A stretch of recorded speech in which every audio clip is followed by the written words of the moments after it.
High cuties. তো আজকে সকাল সকাল বেরিয়ে পড়েছিলাম অনেকগুলো কাজ নিয়ে, এই 11টার দিকে ধরো। তো সবার প্রথমে চলে গেলাম সাইবার ক্যাফেতে। আমার কিছু ফটো তোলার ছিল, মানে এন্ড টাইমে আমার ফটোও থাকে না বলতে গেলে। সেখান থেকে চলে গেছিলাম স্কুলে, কারণ কালকে আমাদের রেজাল্ট বেরিয়েছে। তো আমার কিছু কাজ ছিল স্কুলে, তো সেখানে ভিডিও করা হয়নি, কারণ আমি একদমই ভুলে গেছিলাম যে আমাকে ভিডিও করতে হবে। এই দুটো কাজ করতে করতে ব্যাংকে লাঞ্চ টাইম হয়ে গেছিলো, যার কারণে আমরা ব্যাংকে যেতে পারিনি। তো তারপর ভাবলাম একটু ফুচকাই খেয়ে নিই। তো এটা জীবনের বেস্ট ডিসিশন ছিল। মানে এখানে এতটা গরম পড়েছিল যে কিছু ভাবাই যাচ্ছিল না, আর কলকাতাতে তো কি হাল ভাবাই যায় না।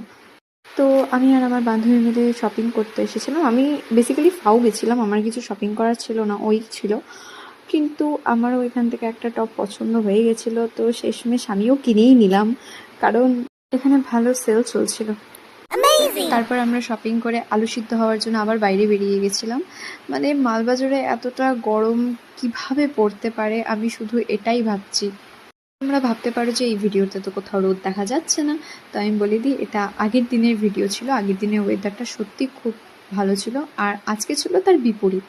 ফাইনালি ব্যাংকে গিয়ে তারপরে মিরাক্কেলের মতো আমার কাজটা হয়ে গেল, কিন্তু কালকে আমাকে আবার যেতে হবে। ম্যাডামও চলে গেল ওদিক দিয়ে বাড়ি, আমিও চলে আসলাম এদিক দিয়ে বাড়ি। কিন্তু এই মেয়ে হাফ রাস্তায় তার মনে পড়লো যে সে তো আমার কাছে তার ফাইল, ডকুমেন্টস, ফোন সব কিছু ফেলে দিয়ে গেছে। মানে কিছু বলার নেই। তারপরে আমাকে টোটো করে আবার তাকে দিয়ে এসে তারপরে আমাকে আবার বাড়ি আসতে হলো। So that's why I am emotionally addicted to my city. মানে সকালবেলা এতটা গরম পড়ে মনে হয় পার্সোনালি সূর্যদেব রিভেঞ্জ নিচ্ছে, আর রাত্রেবেলা শহরটা গিল্ট ফিল করে বৃষ্টি নামিয়ে দেয়। তো আমি এখানে বসে বৃষ্টির উপভোগ করি, আর তোমরা বলো তোমাদের শহরে কতটা গরম পড়েছে। তো আজকের জন্য এইটুকুই, দেখা হচ্ছে পরের ভিডিওতে। বাই।